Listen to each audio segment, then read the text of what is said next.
Hey, what's up, everybody? This is part 6 of the YD-2 EG build. And the reason why it's an EG is because it's a YD-2 E, which is just the basic plastic version with the normal wipers. And the G is for the gyro, right? This kit comes with this gyro. There is better gyros than this, obviously made by Yokomo, but this is good enough for a starter kit, and you can take it even further if you have all the right stuff.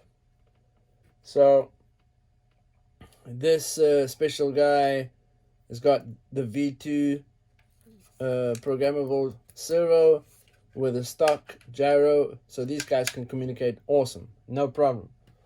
Then he has the racing series motor. This one is a 13.5. I have people that run 21.5s. Yokomo motor, high revving, really nice. And then it's just running the regular BLRS4 programmable servo, and I'll show you guys how I tune this with a Wi-Fi module. So the last place we stopped off, we kind of finished this area here. Here's the two camber arms that you're supposed to do in the manual. I did that off camera. Actually, this is for the rear, so when we continue the rear, that will go on there. We've got the front toe arm here and the center little adjustment between your servo and your wipers. So if you want to get this servo more 90 degrees straight up and down, you can adjust this guy to move that arm over. And that way you can center your servo perfectly, and then yeah, from there you can do the rest of the car, right?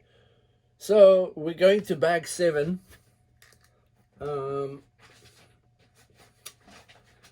And we'll be doing the top camber and caster arms and the bottoms, obviously, but first the top, and then we'll go to the bottom one.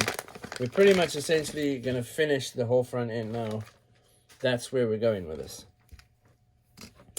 So you'll get your 2 lower arms and the 4 little spacers that you would need to space this forward or back inside the chassis, right? And then you'll get the 2 top A arms and the ball ends that'll go on it for the top and the bottom.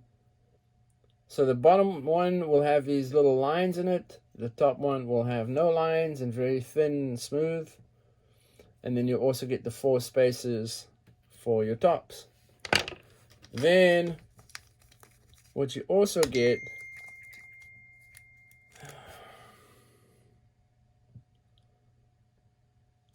people calling me and texting me while I'm trying to film. Anyway, I shouldn't complain. This guy here is your lower. It has these nice markings on it so that you can see exactly where you have it. The flat spot part of it will be at the bump here, and that's where your set screw will go in here and clamp this guy in position. So that's obviously as narrow as the bottom will go, and I usually pull it out so that 3 of the little lines will show, and then I'll tighten this guy here. And that's how I do the bottom arm. Then, very important, we move our bottom pretty much all the way to the back, and the arm on the top all the way to the front. But I'll show you that, and I'll show you why I do it that way. This is obviously not, you don't have to follow this rule. This is just what I have been doing for a long time, and it works every time when I do it. I've tried many different other ways of setting it up. It is capable of setting up in different, caster top and bottom locations, but you know, tell you the truth, I know exactly what works.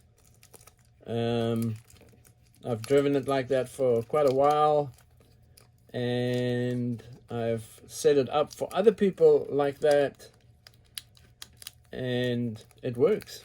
It just, people find it easy to drive like that, and if it's easy, then you learn quicker and then you have more fun. So, very important part of it.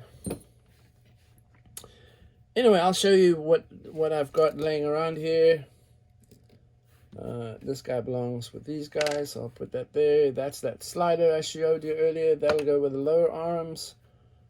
All right. And then we have some pins. This guy here is pretty long. That's obviously the bottom guy. That would go in this hole here. I'm gonna pull that slider out. I'll take this off the tree as well. So that's how it sits on your bottom arm. Now you can put spaces here and here, or 2 spaces here and 0 here. On the end of these pins, we'll have these ball ends that just slides onto it.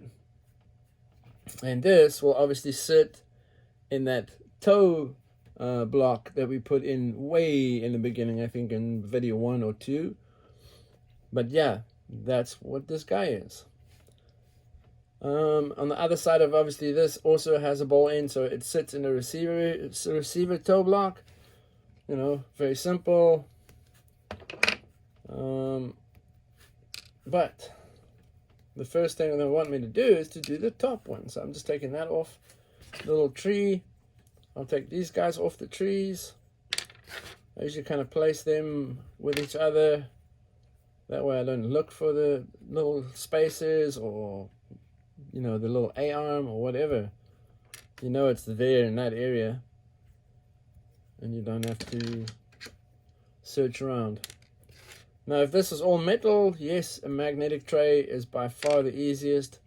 But a cookie tray or muffin tray is even easier than that, because it's usually 12 little mouths, little buckets. And you can put everybody in their little spaces and stuff, or you can keep stuff together or whatever within that muffin tray, and it works. You don't have to buy a special nothing. It works. Anywho, now smaller pin obviously will go in this mouth here, right here, and then it'll go in, and don't go all the way through, because you need to put the A-arm right with this side facing to the front. No, I lie, this side, oh my goodness, with the flat side facing to the front of the chassis. This guy will go in it, right, and then behind this guy we'll have the 2 smaller spaces, and it'll go on the receiving end of that, and then we'll go from there. So obviously, first things first, I'll slide that in there. Now you've got a little bit of a gap, and this is pretty tricky, I gotta say. It's not, you know, it's not a walk in the park by any means. Yep, that'll work for me. I usually take 2 of them at a time, because why not? Take that risk, you might get it right. And then I'll slide it in place, and I'll wiggle it around, and then I'll push the pin with this finger in. There's the pin in place. I make sure it's seated nicely. And there you guys can see the A-arm right here. Right there is the A-arm. There's the 2 spaces, make this A-arm all the way to the front. And boom, that's the bottom. Now they do give you this super super small 1.5 button head. They used to make them in Phillips. I hated them. But now they have 1.5 button heads. And you'll screw that. There's a small little hole which I'll show you in a second here, that would hold the pin in place.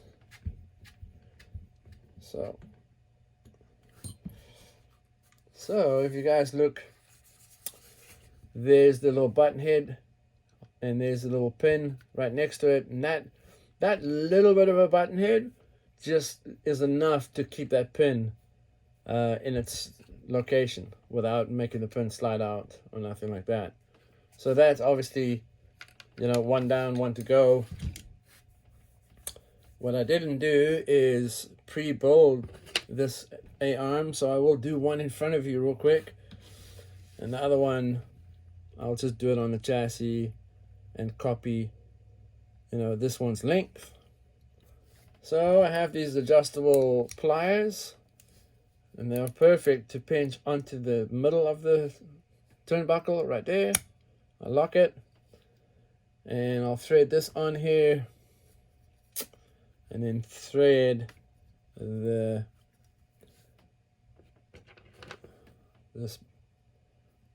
I can't even remember what you call it right now, but yeah, you thread this obviously onto the other side,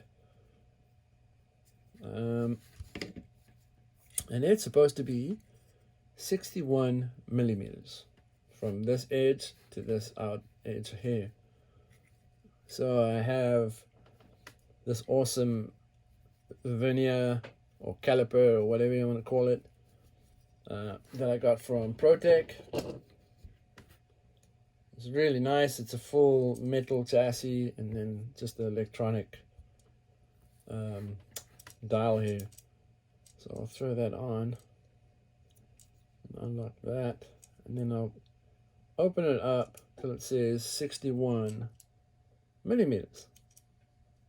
So that was 40, 51.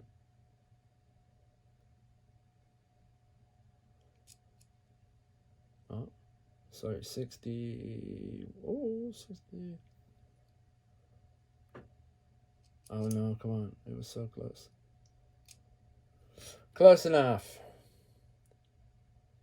Oh, dead on. 61 millimeters, right? And that's how long the distance should be from the outside of this A-arm to the outside of this. And yeah, I still got to thread it in quite a bit. So that's what we'll do. As far as I can remember, you're supposed to, on this one, have no thread showing. That's pretty close, I think. Yep, that should be it. Now, depending on the measurement though.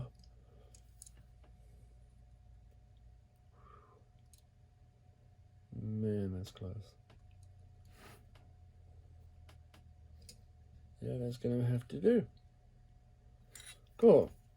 That's oh, that's one side. And once again, we'll take the small pin and we'll throw it in the most lowest and inwards hole on this tree here, or on the shock mount. And then we'll take two of these little sponsors. Oh wow. We'll take two of these washers and we'll throw it on the chassis.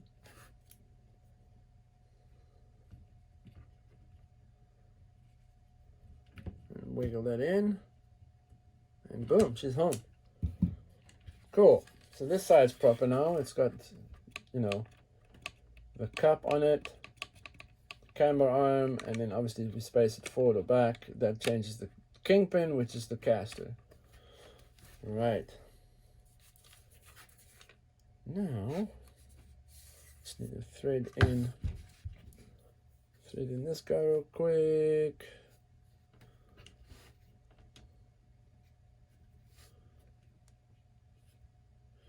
Yeah, I'll just take that out because it's going to be easier.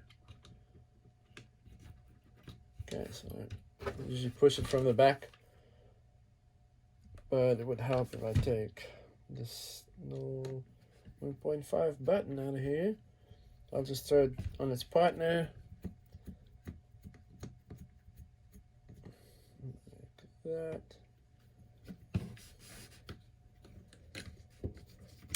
Yep.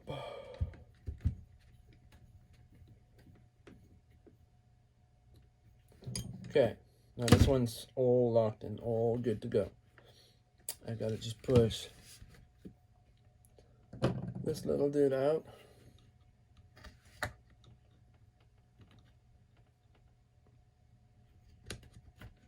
There you go, that's pushed it out enough so that I can grab it with these adjustable pliers.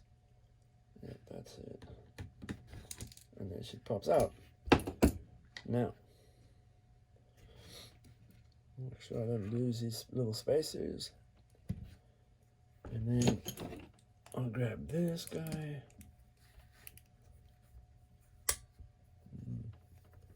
It's kind of loose. There you go. Alrighty. So I'll spin this bad boy in.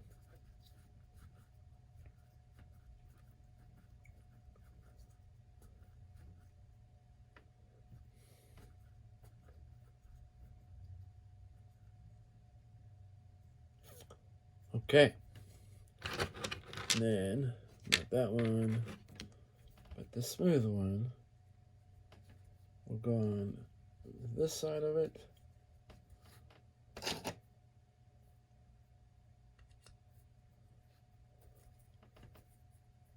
This little hoodie driver here is to put your cups in the mouth and twist them on. Or if this doesn't fit your needs and your size of your cups, then you'll be using this, I think it's a Team Associated, yeah, it must be Team Associated bowl cups. So that's what that sucker is.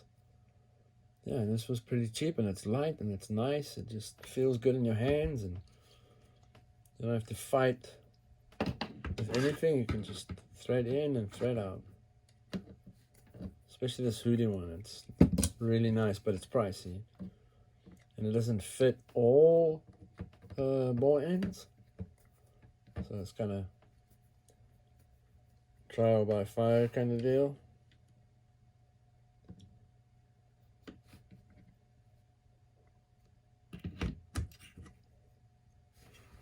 Alrighty, let's see.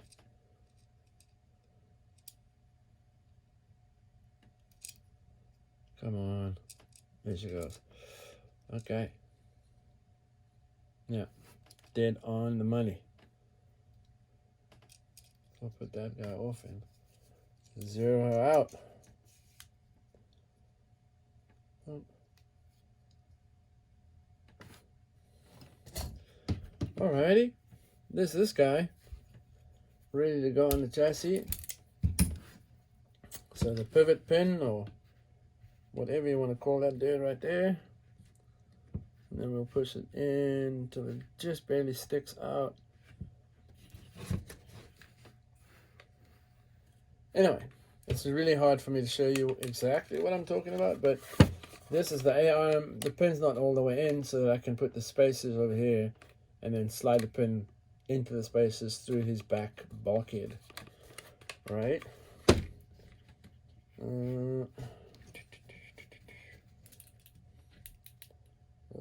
Let's see how lucky I am.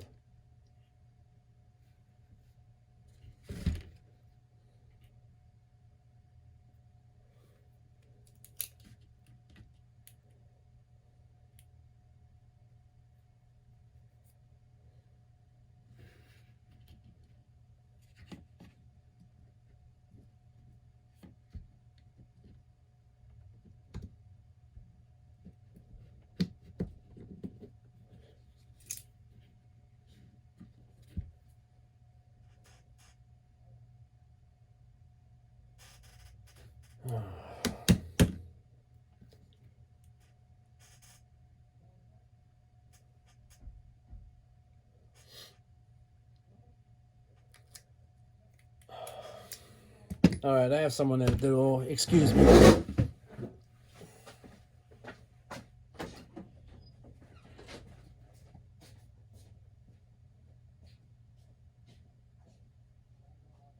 all good.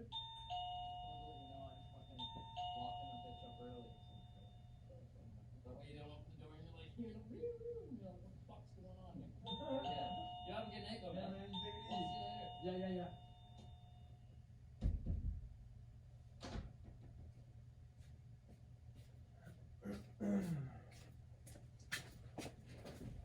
Anyway, sorry about that, guys. That was just the janitor letting me know that they're locking up the building outside and the arena. So, that's good. Lock her up. Cool. So now, both the top camber arms are on. That's these two guys here. If you slide them forward or back, that adjusts the top kingpin or the caster, right? So that's what that sucker does. What I usually do is I'll move this A arm all the way forward against the shock tower and put the two spacers in the back of him, right? And then in turn, the bottom one, I'll move the arm all the way to the back and put the two spacers in the front of it. Okay, and what that does is, if you're looking straight down at your chassis, that makes this pivot point here and the bottom pivot point here straight up and down, right? So there's no caster at all. So it's like a, very much like a Wise Fab or, you know, Parts by Max, where it's more a flat contact patch and there's almost no resistance, so you can do crazy locks. And you're gonna have to self-steer the steering wheel in real life, but it's a lot faster. And if you get used to it, you can really get crazy, and it makes your tandeming just 10 times better and easier. Anyway, enough of my nonsense. Let me just tighten up this guy. There you go.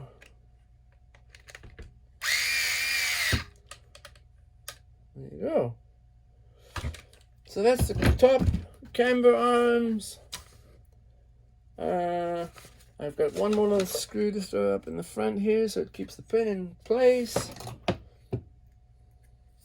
Come on, you. Yep, so the pin will go there. What else? Yeah.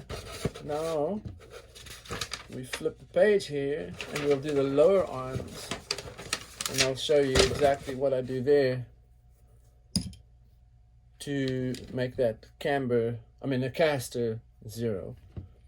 So first things first, though, we'll be doing the slides for these lower arms. Here's the 2 slides. There's the 2 set screws. Come on, you.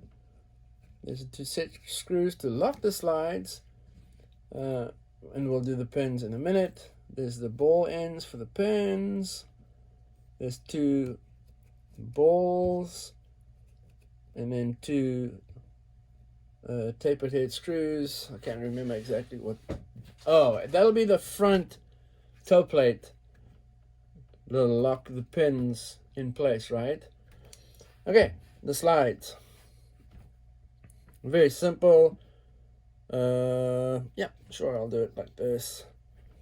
I throw the slide in here, and like I said, I make 3 lines visible, and then I'll throw the set screw in the bottom here, and I'll thread her in.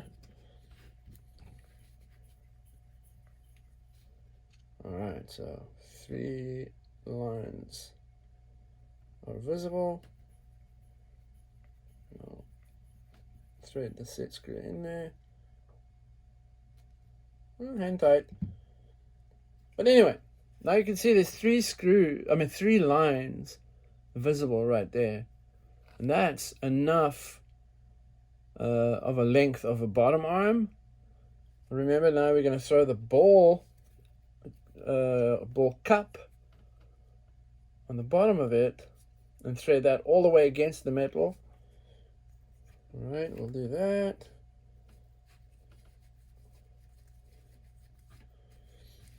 Man, time flies on these videos. It's been 25 minutes already. Pretty crazy, pretty crazy. Hopefully this is not too boring. And I would totally understand if you thought it was.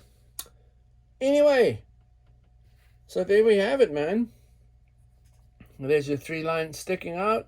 This guy's threaded onto this metal as tight as humanly possible so that these little lines are on the bottom too. Force of habit. There's no specific reason why. Because so long it doesn't touch any of this side or this side when the knuckleball is in there, you're good. But yeah, OCD or whatever you want to call it, that makes me forced to have the lines on the bottom. That's one down. And then we'll do this one real quick. Once again, you know, the 1.56 screw. It's a nice long one so that it can lock the sliding arm in place. Yeah, let me just make sure it's 3 lines. Yep. And then I'll thread this sucker all the way. Maybe check it one more time. Yep.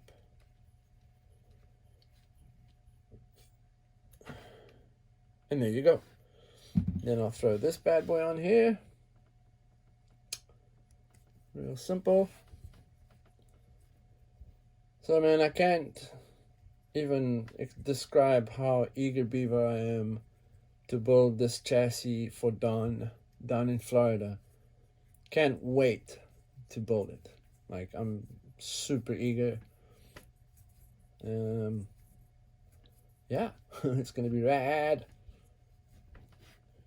Just getting the full treatment on that chassis too, so I'll make sure it works like a competition chassis. Ooh, that was tight. Anyway, there we go. 2 of them. All right, 1 for either side. Now, I just need to find that little toe block, which should be laying over here. Can't remember. Oh, it's a 39.5 is the one that I want, which is what? Obviously, the last one I pick up, it'll be that one, and it is too. So, 39.5. This is your front toe block. Right? We'll take one of these arms. We'll throw a shaft through it with a ball on the end of it. And then we'll throw 2 of these little plastic spacers that came off that same tree. And then we'll throw another ball on here. So there you go. There is what I do to make this arm sit straight and exactly under the top pivot point and the bottom pivot point. I'm trying to get in line straight up and down, right? So that sucker goes in there. Boop. It can wait because I need to do the other side's one. So once again, the little mouths will face to the front of the chassis because this is actually your bottom shock mount location, is what these guys are. So that'll have your front that way, back end only gets the little ball, front end gets 2 spacers, right? Another ball on the front of it, and there she is. She's ready to rumble.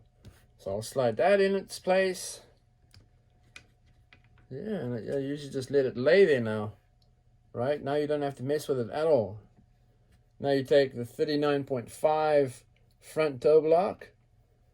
You make sure those balls go in these mouths. Right? Which sometimes it's a little tricky, but you know, if you're just patient and try your best, that's all you can do. And then the two little taper heads that came in that bag, you'll just hand thread it in just a little bit on the one hole. Same on the other hole, just hand thread it just a little bit. And then you'll take your trusty tool right here, because now I'm being lazy and I want to make a noise. No, not really. Power tools. Who doesn't like a power tool? Except for certain ladies out there. They don't really understand them too much because they don't need to. That's what our big boys are here for.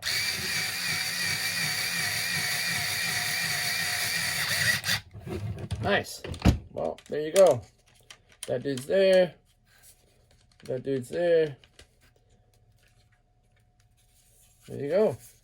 Bottom, top, toe, right? Or steering. This guy, this poor little soul here. Okay, so now, how can I do this? I'm probably not going to line it exactly, but if you look here, these guys are almost exactly all in line. This guy won't be, but these two, you know, if I drop it like that, now my hand's in the way, but if I hold it like that and they touch one another or get close to each other, it's pretty much in line with one another. That's what you're trying to create here, right? So if you turn it like this, it is straight up and down like your shock tower, straight up and down. This pivot point, this one and this one, straight up and down. This one doesn't count. Anyway, so that's both of them in place. We take the ball, all right? Take the ball end, and I don't have the right, I don't have the right tool in my hand. So a 2mm driver, and I usually go one away from the chassis. So not on their factory location, but one away. And what I'm trying to do with the front is, once again, make a straight up and down with the front shocks. Don't go all the way against the chassis, because that would make it a lot harder for it to push it up and down. But if you have one hole open here, and you have the ball here, and straight from it, the ball here, right? So all the way out in the top, one away from the inside here, will give you a very straight up and down shock position, which allows these shocks to move really fast. It doesn't take long. If I had to take the shock and put it all the way out here and take this pivot point and push it all the way in, this now won't be a very straight up and down motion. It's more like it's forming a circle, right? This is still a little bit, right? But more so the further you push this out and the deeper you push that in, right? So it'll move fast, but the duration of the stroke will be longer if it's leaned in, which means it allows for more grip. We're not fighting for a lot of grip on the front end of these cars. We want it more in the rear, because that is what's pushing you forward. That is the one that's spinning around the front. And that's obviously also the one that stops you, right? So I'll explain more about that on the rear end of the chassis, and how that shock can move differently than the front, and why we want it that way. So that's the front end, guys. Oh, I still have one more ball end to throw in, but I'll take the lazy route. So I'll just buzz this in real quick. Okay, there you go, there you go, there you go. Now, I can move this stuff out of my way. I can flip this book. Ooh, baby. Bag 8. Bag 8. Now the spindles are being built. Right, that's the guy that carries the little, well, I should rather say the knuckle has the bearings in that carries the spindle that attaches the hex to your wheel with a wheel nut. Anyway, that was a mouthful, eh? So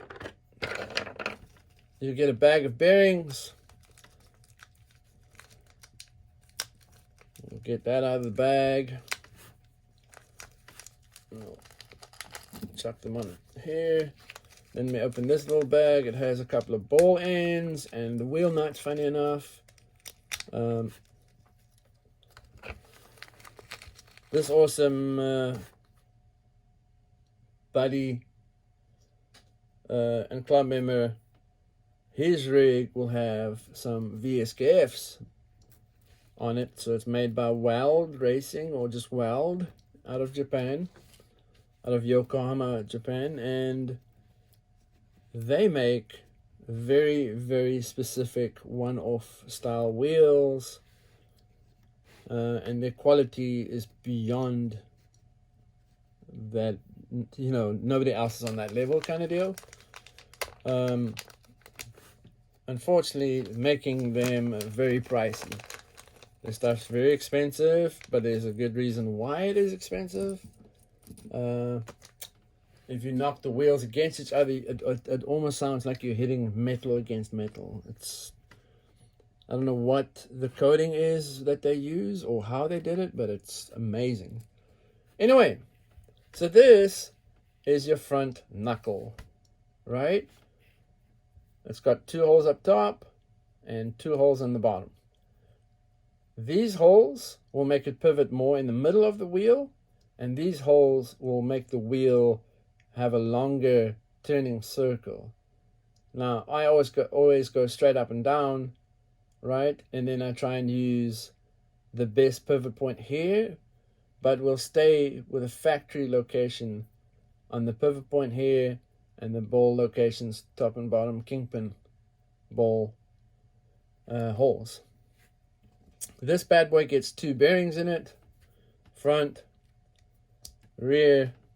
Here's the spindle I spoke about. That'll go through it, right? And then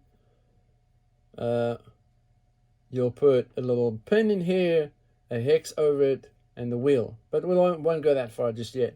So I'll take the spindle out for now. It's just easier to work with. In that bag, they give you 4 huge balls, right? And those guys will be a certain size, and it only fits a certain bucket, right? Ball end, or whatever you want to call it. So there's that one. And we'll throw this one on. Right, and then there's little chrome ball ends, or ball, sorry. And that bad boy will have this location.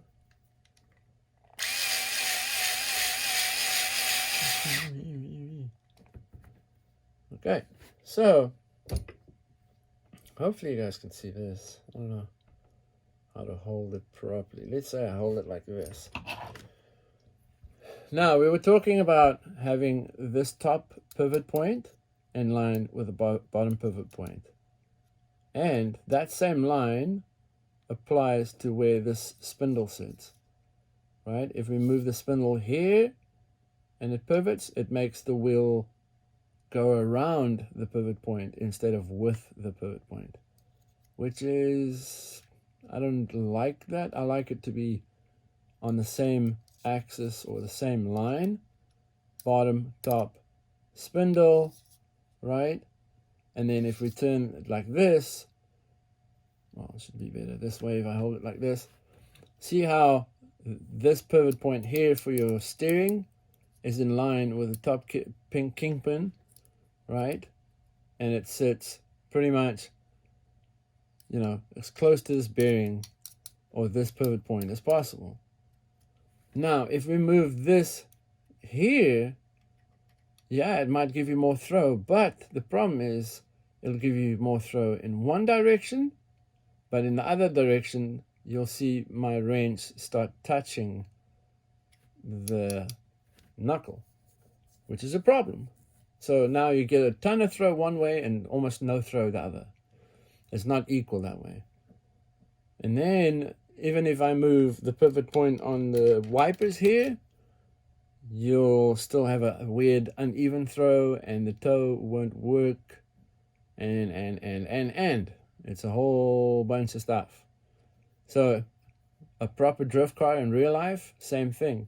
This pivot point and this pivot point needs to be in line, and this pivot point here in the inside of the chassis, you want, you look at from the side here, if we have a steering or toe arm from this to a pivot point here, you know, it's all good and well, but when we go to full lock, see now it's moved past this pivot, which means it won't be able to be pulled back or pushed back, right?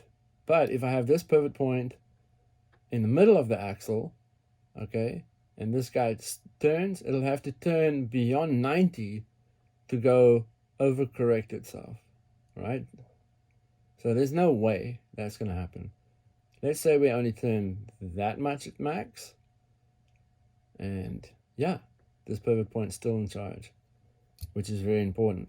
Otherwise, you will get so much lock you can't get the wheel back, and then you bend your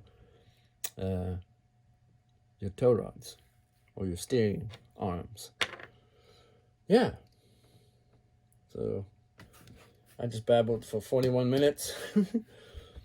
Anyway, so that's my one side is complete here. I just got to throw the spindle in here, the hex, and the pin on here. Now the front hexes on this kit is nice and wide. I believe, and I stand corrected, it should be an 8mm hex in the front. Well, someone's got a caliper right over here. If I turn this sucker on and I open its mouth, all right, and I close the mouth, so yeah, 7.6 millimeters, so 8mm, right? If I include, yeah, that's what it is. Okay, so there's like this super fine little raise here, so it pushes against your bearing, and then the wheel nut is just far enough from the shield of the bearing so it doesn't you know, rub against it and slow your wheel down. And that's what those are for. Anyway, so spindle in, then pin in,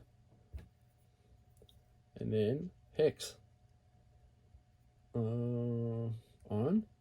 Come on, be nice.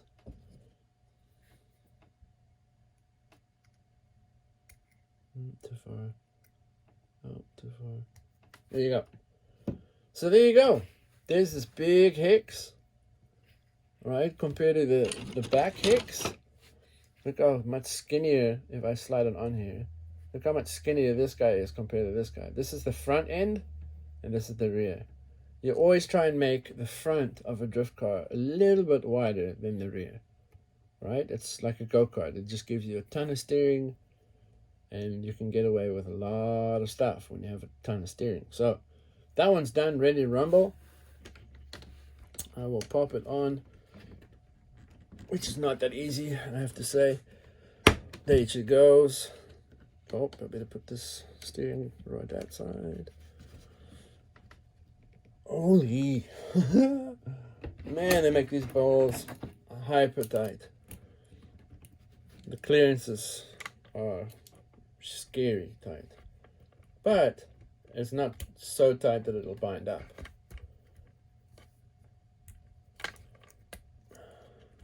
Yep, there she goes. Why does that feel like it's not? Oh, because it's not in there properly. That's why. Let's see if I do it like this. Bingo! There she goes. Okay, nice and loose, all beautiful. Here's my steering. Right, I'll throw that on there. That one I can use this adjustable pliers on. Come on. Work with me. There you go. That one's on. So there you go, guys. If I turn the servo, there's the steering. Oh, I don't know if you can see that. But yeah, here's the servo, right? So if I mess with it, you'll see the knuckle here move around. What's locked up? Ah, here's a prime example right now. So it went to the point of no return. Oh, that's why. It's this guy that's being a punk. Anyway, servo link, wipers, wiper block, steering arm or toe arm to the knuckle. All right. So there it turns. It gets so much lock that it starts picking up the arm, which is obviously we're not going to have that much lock. But yeah, we'll have as much lock as she'll allow us to have. So that's truthfully 90 degrees right there, right? See how it's clicking like that? That means it's over steering, right? But luckily, when we have wheels and this side of it on too, this one kind of stops that from doing that kind of thing. But there you go. Obviously, off camera, I will finish this whole front end. Not the shocks or anything like that, but I'll do what I've done here, and then on the next episode, we'll attack the rear and the shocks, and so on and so on and so on. Right? It's almost time to throw in the electronics. That's a very exciting side of it. I'll show you how I solder it on and how I put it all together in here, and I'm very particular about how I run my wires over here, and my battery wires I run just between the diff mouth or CVD that sits here and the camber arm. I just run it just over the top of that, and then the sensor wire I run under the diff into the motor. Yeah. Anyway, guys, thank you so much for everybody that's been watching. I really have had a blast with this, and excited to do more stuff. I have an MST coming so that I can test it and tell you guys if it's okay or not. And if I, out of the box throw it down on the track and she drives okay, then I'll probably start selling them on my online store. Yeah, beyond that, I've got the red SX3 to build for Don from Florida. Very excited to do that. What else? Yeah, and then I obviously have one little shout out to another firefighter that actually works with Wesley. His name is Tyron Ward. What's up, Tyron? Thanks for your support, my friend. I'm sending all my love and my appreciation to you and Wesley. You guys both rock. Keep up with the good work. Yeah, and hopefully you'll have your baby soon. Anyway, enough of the babbling. Like I said, thank you very much. If you're watching this, I do appreciate it. If you don't, I do appreciate it. Please, everybody, take care out there. Have a fun day. Don't worry about the crap that's going on around you. Have a blast. All right, guys. Peace. I gotta get out of here. Peace.